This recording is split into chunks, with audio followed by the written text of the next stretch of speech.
Hello students, आज हम करेंगे लेसन 4 रस। रस सबसे पहला फर्स्ट श्रृंगार रस। श्रृंगार रस का आधार स्त्री पुरुष का सहज आकर्षण है। इसका स्थायी भाव रति होती है। पति पत्नी या नायक नायिका का प्रेम। श्रृंगार रस मीन्स संयोग श्रृंगार मीन्स पति पत्नी या नायक नायिका का प्रेम। इसका आलंबन विभाव है प्रियजन, अर्थात नायक या नायिका, पति या पत्नी। उद्दीपन विभाव मीन्स जो कि हमारे रस के लिए उसको उद्दीप्त करने में, उसको तीव्र करने में जो सहायक तत्व होते हैं, जैसे बादल की घटाएं, कोयल का बोलना, पक्षियों का चहचहाना, वसंत ऋतु आदि। अनुभाव मीन्स प्रियजन की स्मृति से शरीर का रोमांचित होना, आंखों से आंसुओं का गिरना। संचारी भाव मीन्स जो भाव आते रहते हैं और जाते रहते हैं, निराशा, आवेग, दीनता, जड़ता, मोह, गर्व आदि। अनेक संचारी भाव रस को तीव्र कर स्वयं नष्ट हो जाते हैं। जैसे अब संयोग श्रृंगार का उदाहरण। कहत नटत रीझत खिजत मिलत खिलत लज्जियात भरे भून में करत हैं नैनन ही सो सब बात। अर्थात नायक नायिका से या नायिका नायक से कहती है और कहकर मुकर जाती है। नटत मीन्स कहकर कह देती है कि हमने नहीं कहा। रिझत प्रसन्न होना, और खिजत मीन्स क्रोधित होना। मिलत खिलत लज्जियात आपस में नज़रों का मिलना, प्रसन्न होना और उसके बाद शर्मा जाना। भरे भून में करत हैं नैनन ही सब बात, और भरी हुई सभा में आंखों ही आंखों में सब बात करते हैं। ये आपका संयोग श्रृंगार का उदाहरण है। कहत नटत रीझत खिजत मिलत खिलत लज्जियात भरे भून में करत हैं नैनन ही सब बात। इसका एक या दो उदाहरण सबके सब रस के एक दो उदाहरण आपको लिखते जाना है, जो आपको पेपर में याद करना है कॉपी से। फिर सबका आपको जैसे श्रृंगार रस हेडिंग डाल के उसका स्थायी भाव और एक या दो उदाहरण लिखने हैं। तो इसके श्रृंगार रस के दो भेद हैं, संयोग श्रृंगार और वियोग श्रृंगार। संयोग श्रृंगार मीन्स पति पत्नी या नायक नायिका का आपसी मिलन, या वियोग श्रृंगार मीन्स जब दोनों में से कोई एक विदेश गया हुआ हो, दूर हो, आपस में दोनों का बिछुड़ना। जब नायक नायिका बिछुड़ जाते हैं तब वियोग श्रृंगार होता है। जैसे इसका उदाहरण, वियोग श्रृंगार का उदाहरण। निस्दिन बरसत नयन हमारे सदा रहती पावस ऋतु हम पे जब ते शाम सिधारे। अर्थात गोपियाँ कहती हैं कि जब से श्री कृष्ण हमें छोड़कर मथुरा गए हैं तब से दिन रात हमारे नैन बरसते रहते हैं और वर्षा ऋतु सदा हमारे पास रहती है, हमारी आंखों में रहती है।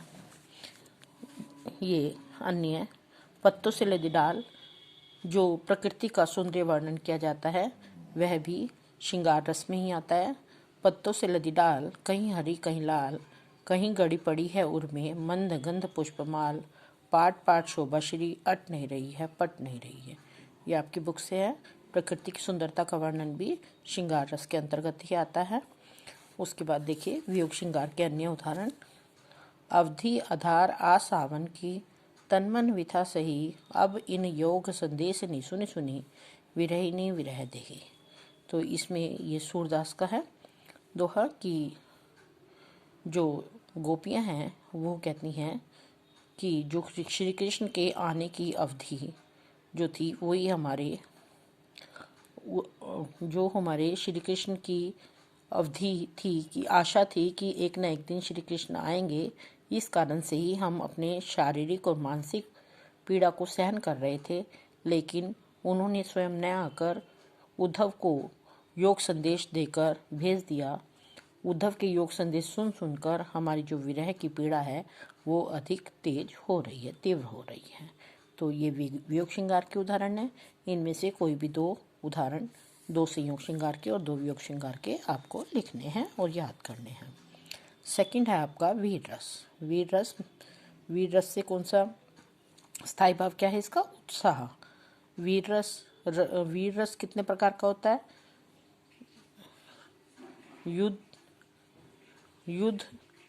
युद्धवीर, दानवीर, दयावीर, बलिदानवीर। तो इस प्रकार के 4 प्रकार के वीर होते हैं, जो अपनी युद्ध में वीरता दिखाते हैं, या दानवीर, जैसे प्राचीन राजा बहुत बड़े बड़े दानवीर हुए हैं, या दयावीर, या बलिदान देने वाले बहुत से राजा हुए हैं, बलिदान वीर। इस 4 प्रकार के वीर होते हैं, जिसमें से मुख्य जो है युद्ध वीर होते हैं। विभाव वीर रस की ये परिभाषा क्या है?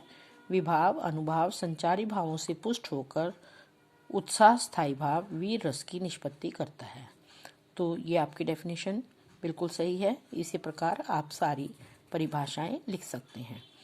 विभाव अनुभाव और संचारी भाव से पुष्ट होकर, जैसे रति स्थायी भाव श्रृंगार रस की निष्पत्ति करता है। स्थायी भाव और रस जो है वो चेंज हो जाएगा, और ये ऐसे के ऐसे ही परिभाषा रहेगी। जैसे जो स्थायी भाव लिखेंगे उसी का रस लिखेंगे, और ये आपकी परिभाषा तैयार हो जाएगी। सभी में आप यही परिभाषा लिख सकते हैं। आगे देखिए, विभाव 2 प्रकार के होते हैं, आलंबन विभाव और उद्दीपन विभाव। आलंबन विभाव जिस व्यक्ति या कार्य को देखकर उत्साह पैदा हो। उद्दीपन भाव वीरता, ललकार, कार्य की कठिनता। अनुभाव प्रतिज्ञा करना, हाथ चलाना, उत्साह के लिए शब्द कहना। संचारी भाव उग्रता, गर्व, आवेश, हर्ष, धैर्य, जैसे चढ़त तुरंग चतुरंग सजी, शिवराज चढ़त प्रताप, दिन दिन अतिजंग में, भूषण चढ़त मरहटन के चित चाव, खग खुली चढ़त है अरिन के अंग में, मूसला के हाथ गढ़कोट है चढ़त, अरिजोट द्वय चढ़त एक मेरु गिरिसंग में, तुर्काना मन व्योमयान है चढ़त बिनु, मन है चढ़त बदरंग अवरंग में। तो इसी प्रकार आप वीर रस के ये 2 उदाहरण याद कर सकते हैं। ये थोड़ा मुश्किल है, इसको छोड़ दीजिए। जैसे ये है आपका, वीर तुम बड़े चलो, धीर तुम बड़े चलो, सामने पहाड़ों की सिंह की दहाड़ो, तुम कभी रुको नहीं, तुम कभी झुको नहीं। ऐसे ही दूसरा अन्य उदाहरण देखिएगा।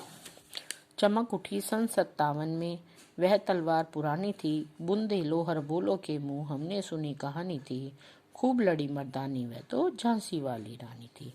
तो आप एक ये उदाहरण याद कर सकते हैं, एक ये उदाहरण याद कर सकते हैं।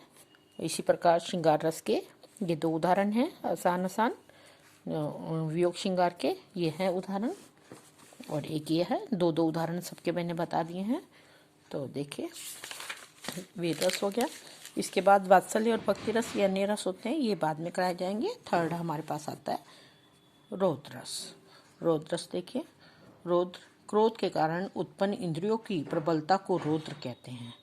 किसी विरोधी, अपकारी, धृष्ट आदि के कार्य या चेष्टाएं, असाधारण अपराध, अपमान, अहंकार, अवहेलना आदि से उसके प्रतिशोध में जिस क्रोध का संचार होता है, उसे रौद्र रस के रूप में व्यक्त होता है। इसका स्थायी भाव क्या है? क्रोध। आलंबन विभाव हानि करने वाला व्यक्ति, जो हमारी हानि करता है, तो उसको देखकर हमारे अंदर क्रोध उत्पन्न हो जाता है, अर्थात रौद्र रस उत्पन्न हो जाता है।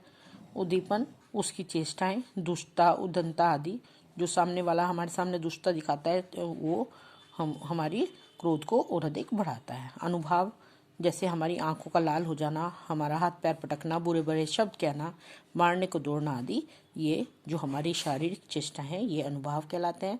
संचारी भाव आवेग, श्रम, उग्रता आदि। देखिए इसके उदाहरण देखिए। हे नृपालक काल बस, बोलत तो ही न संभार, धुनी सम त्रिपुरारी धुनी, विदित सकल संसार। तो इसमें ये परशुराम जी लक्ष्मण जी से कहते हैं, ये राम लक्ष्मण परशुराम संवाद से है, कि हे नृपालक, तू मृत्यु के वश में मत हो, संभाल कर बोल। ये धुनी सम त्रिपुरारी धुनी, तू शिव जी के धनुष की धनुरियों से तुलना कर रहा है। यह सारा संसार जानता है कि ये शिव जी का धनुष है। तो एक ये उदाहरण याद करेंगे आप और लिखेंगे। और दूसरा उदाहरण ये देखिए, ये आपका कौशिक सुनु मन बहु ये बालक, ये आप याद कर सकते हैं। तो 2 उदाहरण लिखने और याद करने हैं। आज ये केवल हमने 3 करे हैं, श्रृंगार रस, वीर रस और रौद्र रस। इन सब की परिभाषा, स्थायी भाव और 2 उदाहरण लिखने और याद करने हैं। Thank you, have a nice day.